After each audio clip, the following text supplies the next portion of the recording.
Bonjour! Avant de commencer la vidéo d'aujourd'hui, j'ai un message d'intérêt public. Ceci n'a rien à voir avec Watchtower ou les témoins de Jéhovah et ce message s'adresse particulièrement et surtout à mes auditeurs au Québec. Ce lundi, le 8 avril, il y aura une éclipse solaire totale qui passera par le Québec, surtout dans le sud du Québec. Et c'est un spectacle qu'on ne voit qu'une fois dans une vie dans bien des cas. Et en fait, au Québec, nous n'aurons plus d'éclipse totale visible pendant le restant de ma vie, je crois, et le restant de la vie de la plupart de mes auditeurs au Québec.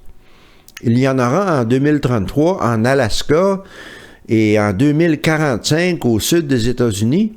Mais ici au Québec, c'est notre dernière chance pendant très longtemps de voir une éclipse solaire totale. Je vous montre ici une carte qui vous donnera le trajet de la totalité, c'est-à-dire le moment où le Soleil sera complètement caché par la Lune. Voici mon message. Prenez le temps d'aller voir, ne serait-ce que la totalité qui ne durera que quelques minutes.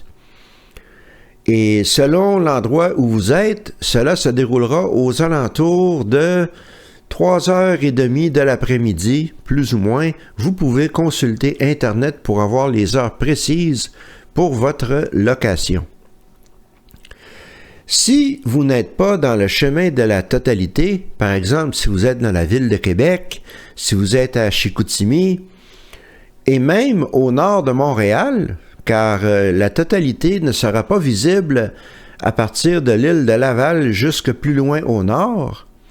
Moi, je suis chanceux, je serai dans la totalité et ma caméra sera prête. Croyez-moi, il y aura des photos.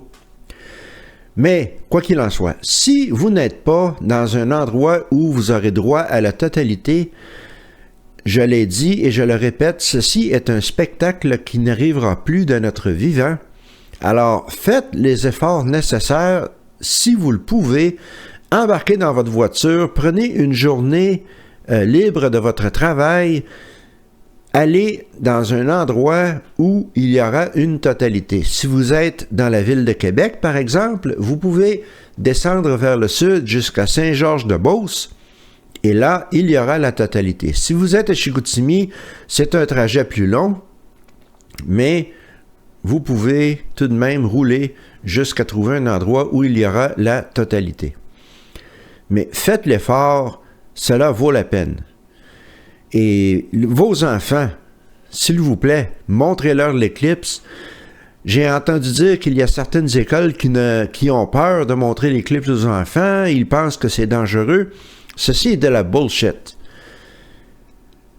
Je le dis, et j'en prends la responsabilité, si vos enfants vont dans une école qui a de telles dispositions stupides, car c'est le seul mot, c'est stupide, enlevez-les de l'école pour le lundi. Amenez-les voir l'éclipse. Cependant, soyez prudents, ne regardez jamais le soleil à l'œil nu, sans porter des lunettes d'éclipse spéciales, et vous pouvez regarder les quelques minutes de totalité à l'œil nu.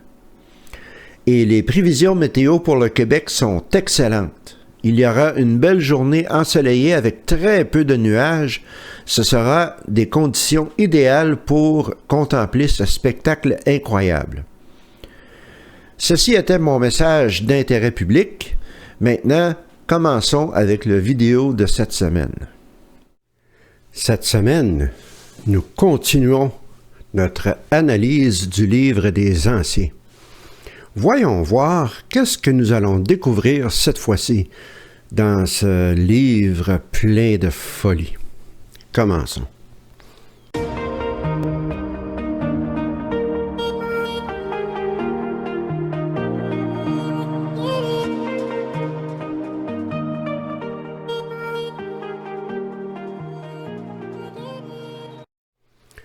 Bonjour et bienvenue à une nouvelle vidéo sur la vérité concernant Watchtower et les témoins de Jéhovah. Il est maintenant temps pour la troisième vidéo sur l'analyse du livre des Anciens Sans faire plus d'introduction, passons au chapitre 9, les pionniers. Pour ceux d'entre vous qui n'êtes pas témoins de Jéhovah, je vais brièvement expliquer ici qu'est-ce que c'est qu'un pionnier.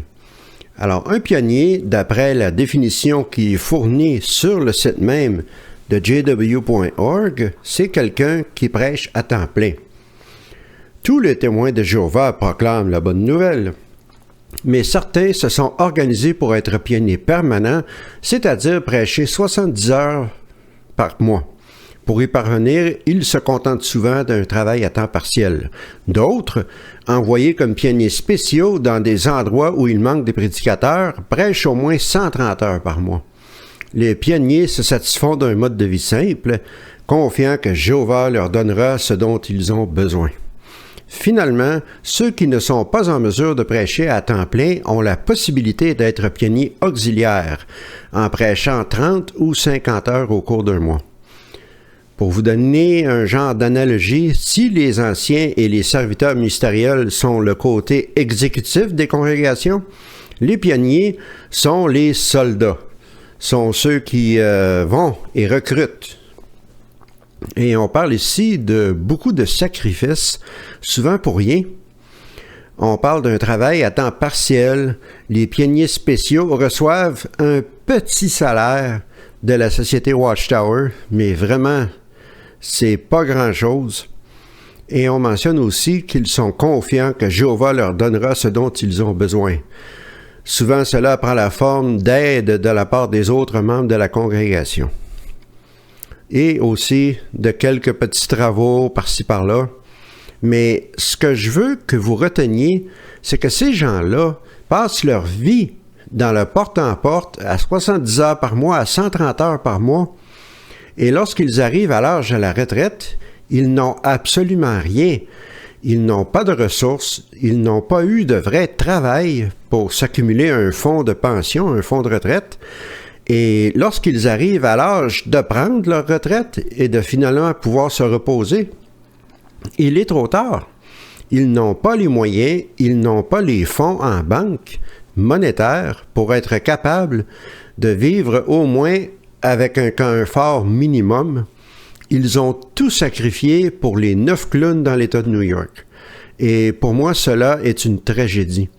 Souvent, ces gens-là vont commencer lorsqu'ils étaient très jeunes. Ils n'ont jamais suivi d'études avancées. Ils ont à peine un diplôme d'études secondaires. Ils n'ont aucune formation professionnelle. Donc, ils sont très mal équipés pour faire face à la vie de tous les jours. C'est horrible. Allons voir le processus de nomination d'un pionnier. Alors, premier paragraphe. Le livre des Anciens mentionne « Quand un proclamateur fait une demande d'admission au service de pionnier permanent, S205. » Qu'est-ce que c'est que ce S205? Eh bien, c'est le formulaire d'application pour le service de pionnier permanent.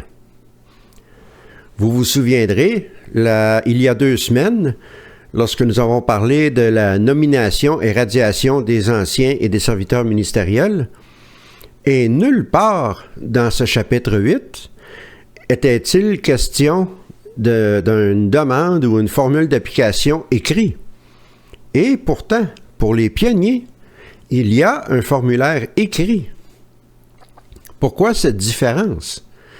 Eh bien, allons jeter un coup d'œil à ce formulaire S205. Je n'ai réussi qu'à trouver la version anglaise, mais je vais tout de même vous l'afficher et nous allons regarder quelques-unes des questions qui sont posées dans ce formulaire. Allons jeter un petit coup d'œil. Il y a bien entendu les questions administratives, nom, date de naissance, etc. Mais voici la question numéro 5. A. Avez-vous été réintégré ou avez-vous reçu un blâme par un comité judiciaire pour un péché dans la dernière année? B. Avec quelle congrégation étiez-vous associé à ce moment-là? Et C.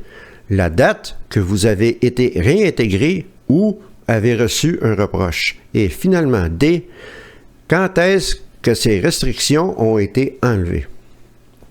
Une fois de plus, ici, on vient se fourrer le nez dans la vie personnelle d'une personne, mais je trouve très intéressant ces questions. Alors, on demande un certain standard, un certain critère d'excellence, de bonne personne pour être pionnier, exemplaire. La question 6. Est-ce que vous écoutez de la musique qui contient des références à l'immoralité sexuelle, la violence, le spiritisme, la profanité ou d'autres sujets qui sont inappropriés pour un chrétien? B. Dans l'année qui vient de passer, avez-vous regardé du matériel inapproprié pour les chrétiens, tel que des films ou des vidéos qui contiennent de la violence, du spiritisme ou de l'immoralité sexuelle?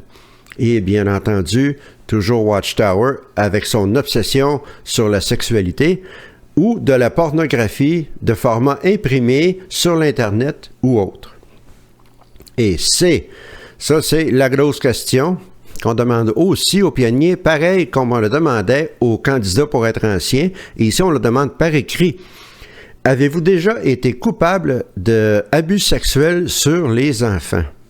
Et D, si oui, quand? 7. Êtes-vous exemplaire dans les congrégations? Avez-vous des bonnes habitudes, une haute moralité? Et 8. Bien entendu, le Collège central qui fait voir c'est qui le patron. Ils sont au-dessus de la Bible, au-dessus de Jésus même apparemment. Est-ce que vous croyez vraiment que la nourriture spirituelle de Jéhovah vient à travers l'esclave fidèle et avisé, c'est-à-dire les 9 clowns dans l'État de New York, et êtes-vous en harmonie avec ces enseignements? Alors, on parle des enseignements du Collège central. On ne parle pas des enseignements de la Bible, on parle des enseignements du Collège central. Beaucoup à décortiquer là-dedans. Ce sont sensiblement, vous remarquerez, le même genre de questions que le surveillant de circonscription posait aux candidats qui voulaient devenir anciens ou serviteurs ministériels. Mais cette fois-ci, on les a par écrit, tandis que pour les anciens et les serviteurs, il n'y a pas de formulaire écrit. Pourquoi cette différence? Eh bien, dites-vous bien une chose. Si on nomme quelqu'un qui est pionnier avec ce formulaire écrit, et que finalement, cette personne n'était pas une bonne personne, était peut-être coupable d'abus sexuels sur les enfants ou de mauvaise conduite, ou n'était pas exemplaire, avait une vie morale, peu importe, ce n'est pas un gros scandale. C'est seulement un pionnier, comme je l'ai mentionné tout à l'heure. C'est un genre de soldat qui fait du recrutement. Donc, même s'il y a des preuves écrites, ce n'est pas la fin du monde. Par contre, s'il y avait un formulaire écrit pour faire application comme ancien ou serviteur ministériel et que finalement, cet ancien ou ce serviteur se révélait comme étant en particulier un prédateur sexuel sur les enfants, eh bien, ce serait un désastre pour Watchtower, car il y aurait des preuves écrites qu'ils ont choisi cette personne. Et regardez aussi la question 6 au point C. Est-ce que vous avez déjà été coupable d'abus sexuels sur les enfants? Et si oui, quand? Alors, on ne ferme pas la porte aux pionniers. On ne ferme pas la porte à une personne qui veut devenir pionnier, même s'il a été coupable d'abus sexuels sur les enfants. Exactement comme je l'ai mentionné il y a 2 semaines, la question devrait terminer là. Et quelle personne va répondre oui à une telle question? C'est pratiquement impossible. N'importe quel prédateur sexuel va vouloir profiter de la situation, car les pionniers, c'est encore plus dangereux que les anciens sous certains rapports. Ils vont dans le porte-en-porte, ils rencontrent des familles qui ne sont pas témoins de Jéhovah avec des enfants.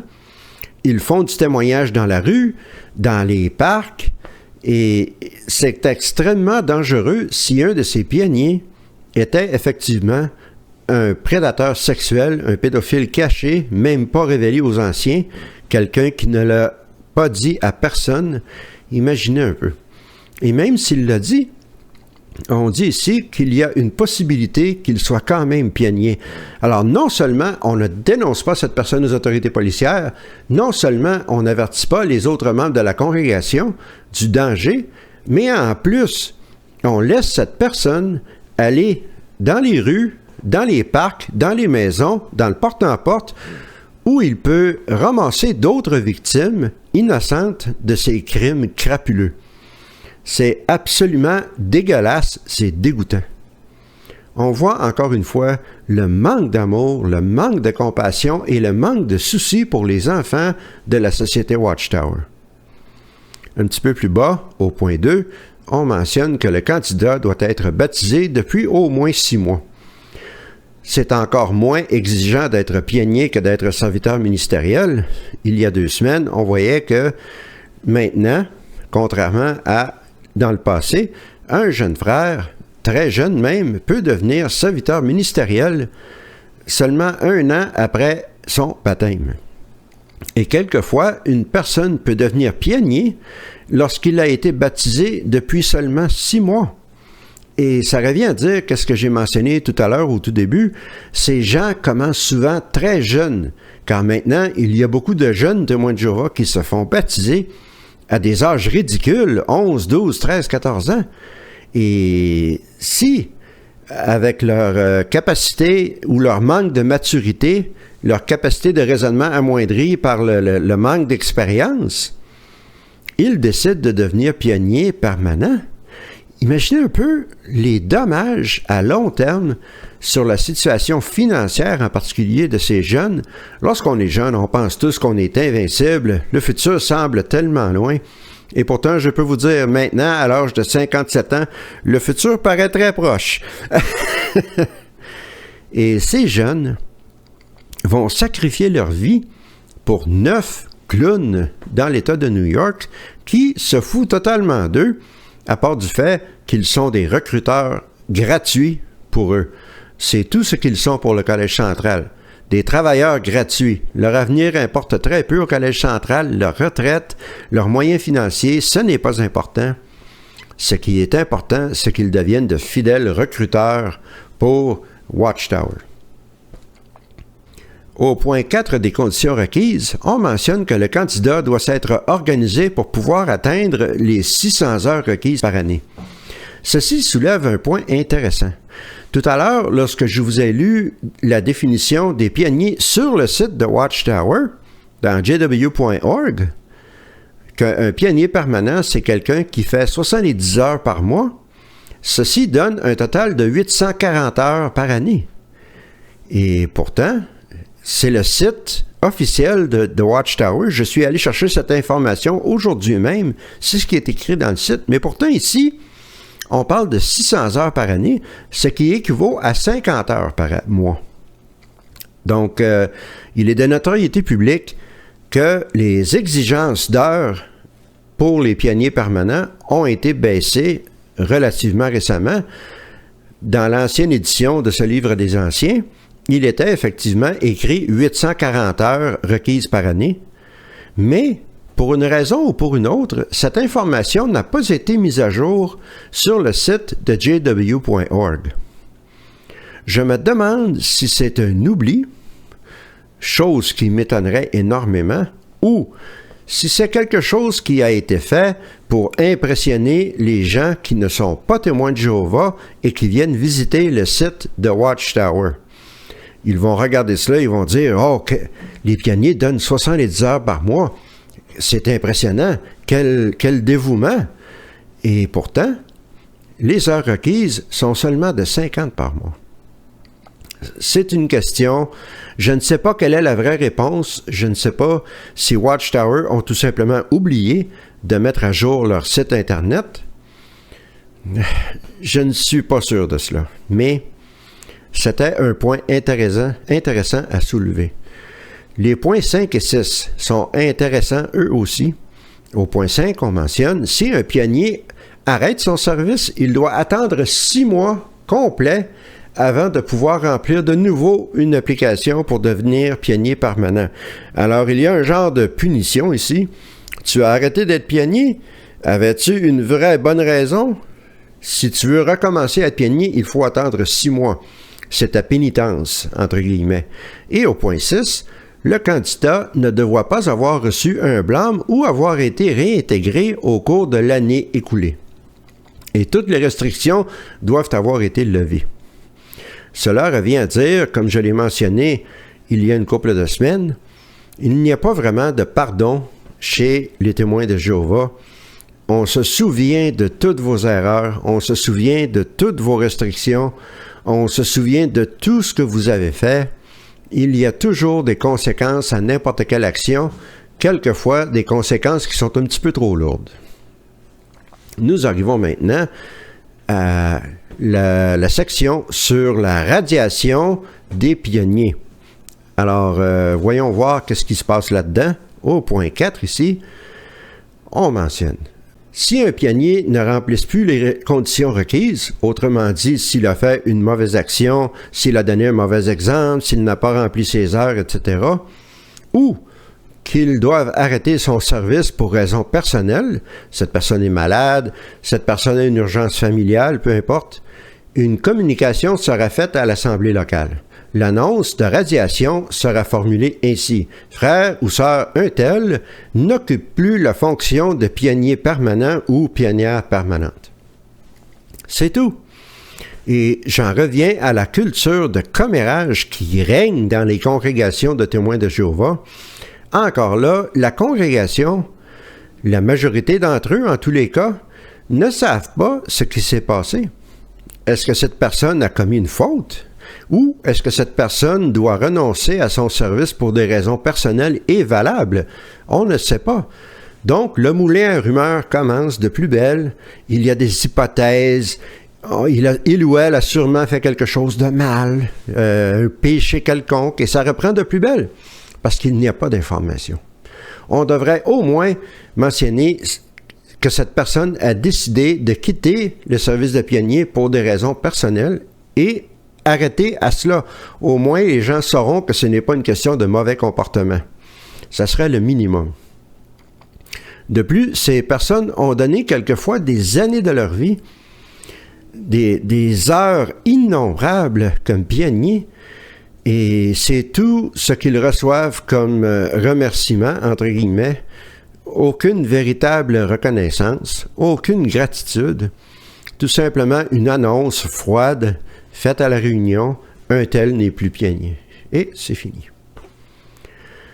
Parlons encore des renseignements personnels des gens qui sont disséminés à tous les vents. Au point 8, modification des renseignements concernant un pionnier. On mentionne les changements concernant le nom d'un pionnier, sa date de naissance, sa date de baptême, sa situation matrimoniale ou le nom de son conjoint peuvent être faits sur JW Hub. Si d'autres renseignements sur un pionnier doivent être modifiés, veuillez prendre contact avec le département de service. On voit ici que ces informations-là, et surtout une en particulier, sa situation matrimoniale ou le nom de son conjoint, ça c'est personnel. Ce n'est pas des oignons de Watchtower, qu'il soit marié ou non, qu'il se soit remarié avec quelqu'un d'autre ou non, on s'en fout.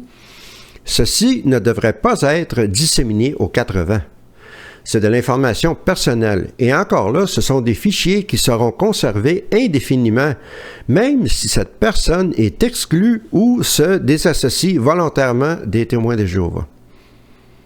Pour vous montrer un peu à quel point c'est une bureaucratie dans les congrégations, à quel point ce livre des anciens est plus un guide bureaucratique qu'un guide spirituel.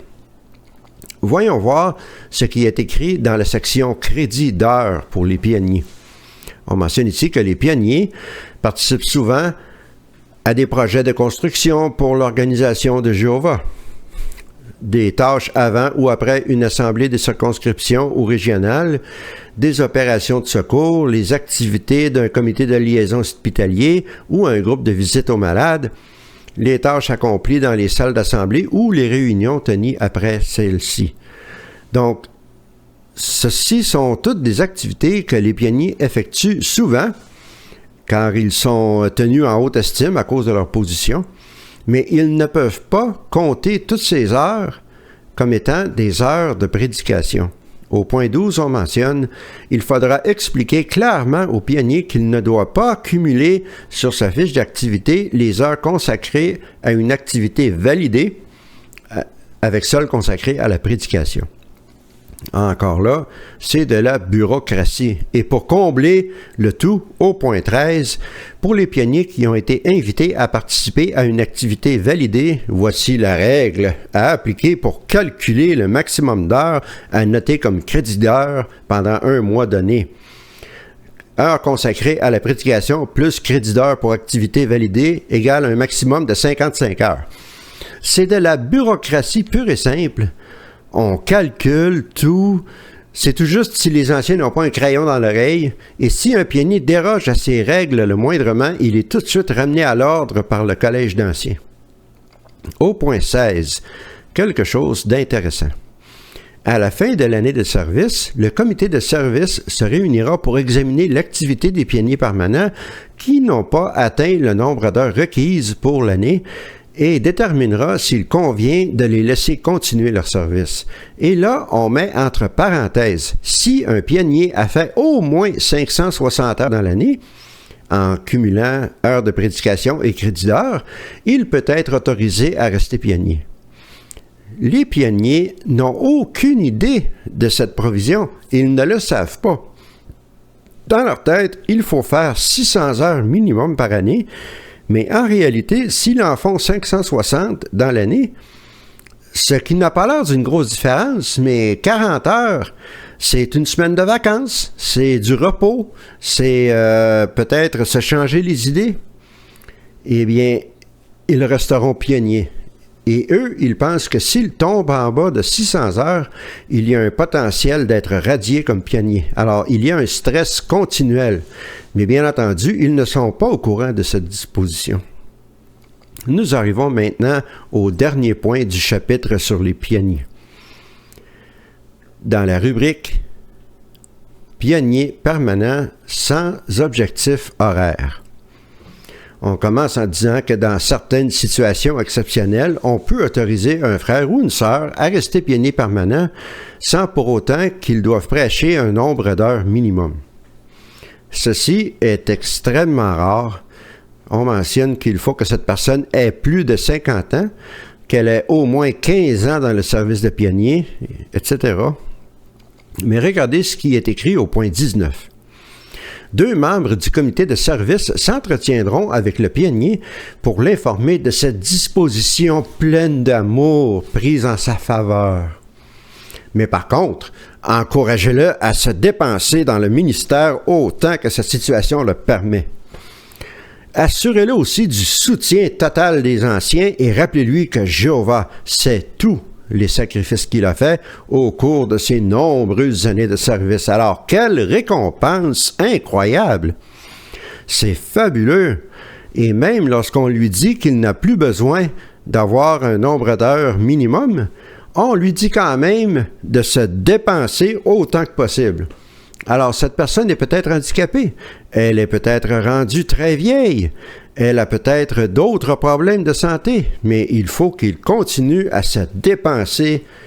Et quelle est la récompense pour ce service acharné? Le soutien total des anciens. Oh là là! Et le fait que Jéhovah sait tous les sacrifices qu'il a faits. Il me semble que c'est très peu. Je l'ai mentionné au début du vidéo, ces pionniers commencent souvent très jeunes, ils ne se bâtissent aucun fonds de retraite, ils n'ont aucune formation professionnelle, ils n'ont jamais appris un métier qui pourrait leur permettre de gagner leur vie convenablement. Et à la fin de leur service, lorsqu'ils sont rendus usés, carrément usés, à toute fin pratique, on les met de côté,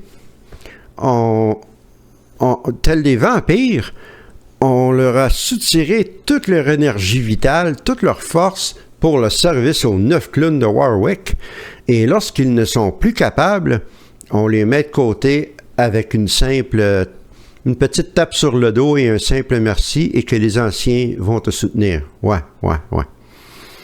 C'est vraiment pas encourageant.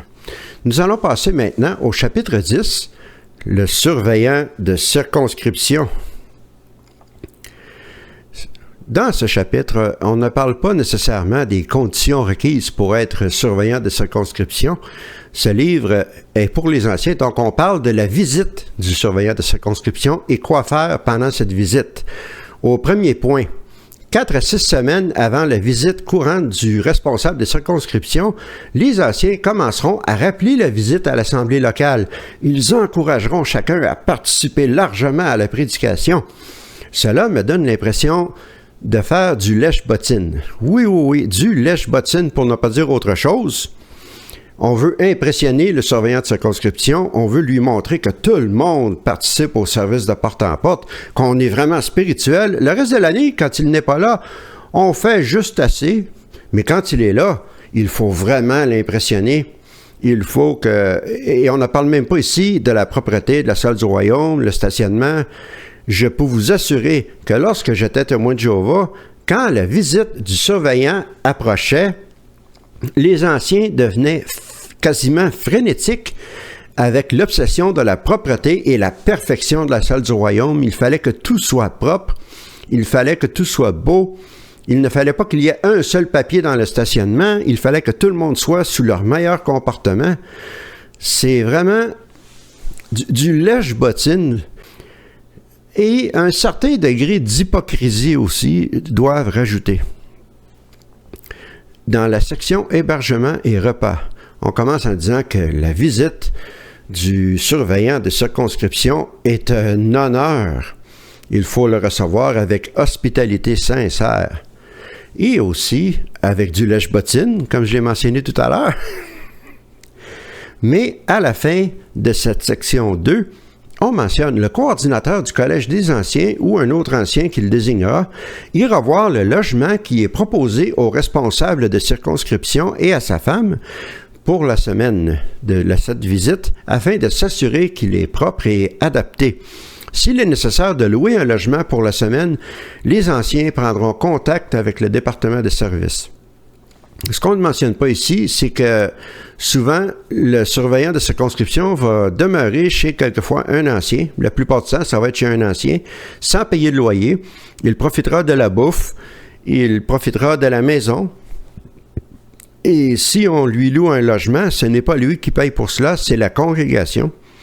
Alors, c'est un drain financier sur la congrégation et encore pire, si le surveillant est hébergé chez un ancien, c'est un drain financier pour cet ancien. Il doit soutenir 2 personnes d'adultes de plus pendant une semaine avec les aliments et avec tous les frais que cela encourt. Et pas de compensation du tout. Donc, ce n'est pas fameux avec tous les trillions de dollars que Watchtower ont en banque. Ils pourraient fournir quelques fonds pour s'occuper de ce genre de choses, mais non. C'est la responsabilité de la congrégation et quelquefois de certains frères individuels de s'occuper de cela. Par contre, il faut dire qu'il y a certaines compensations qui sont fournies par Watchtower. Je ne sais pas lesquelles exactement. Je sais que le surveillant de circonscription a un genre de compte de dépenses, mais en ce qui concerne l'hébergement, la nourriture, etc., c'est la responsabilité de la congrégation. Watchtower paiera pour un téléphone cellulaire ou pour l'Internet pour ce surveillant de circonscription, mais pas pour sa femme, seulement pour le surveillant. Sa femme devra payer elle-même son téléphone ou son Internet. Alors, encore une fois, la misogynie de Watchtower en action. Alors, nous arrivons à la fin de ce chapitre, qui est certes très court, il n'y a pas grand-chose à dire, mais le tout dernier point, le point 9, il y a quelque chose de très intéressant et potentiellement troublant. Toutefois, si quelqu'un a spontanément envie de faire un cadeau au responsable de circonscription, il en a le droit. C'est une question tout à fait personnelle. Alors, un cadeau... Soyons honnêtes, nous parlons ici d'argent. Cela peut être un cadeau matériel, des articles, des téléphones, des choses dans ce style-là, mais il est évident que l'on parle ici d'argent. Ceci peut ouvrir la porte à la corruption. Donc, un surveillant de circonscription qui a reçu une poignée de main dorée, si on veut, de la part d'un ancien, par exemple, si cet ancien se retrouve dans des problèmes qu'on remet en question ses qualifications si cet ancien a donné de l'argent au surveillant de circonscription. Peut-être que ce surveillant de circonscription sera moins enclin à condamner cet ancien, et cela est la nature humaine. C'est de la corruption carrément.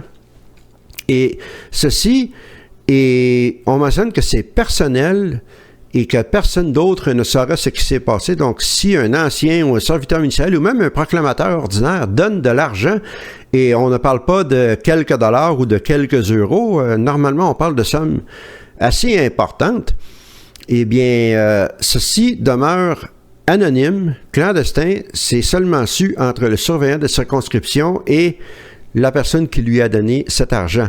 Je ne veux pas dire par là que c'est automatique que le surveillant de circonscription sera corrompu, loin de là, mais c'est une possibilité qu'il faut considérer. Ceci met fin aux vidéos, à ce 3e vidéo sur l'analyse du livre des Anciens. Il est plus court que les autres, mais c'est parce que le chapitre suivant, qui est très important, il sera très chargé, un peu comme le chapitre 8. Le chapitre 11 parle de questions médicales. Alors, il y aura probablement un seul vidéo pour ce chapitre à lui seul. Donc, je ne veux pas en parler aujourd'hui. Nous allons rester avec ce vidéo que je viens de faire avec 2 chapitres, mais soyez sûr que le chapitre sur les questions médicales sera très intéressant à décortiquer, comme vous vous en doutez certainement. D'ici à la semaine prochaine, je vous souhaite donc de prendre bien soin de vous, passez une bonne fin de semaine et à la prochaine.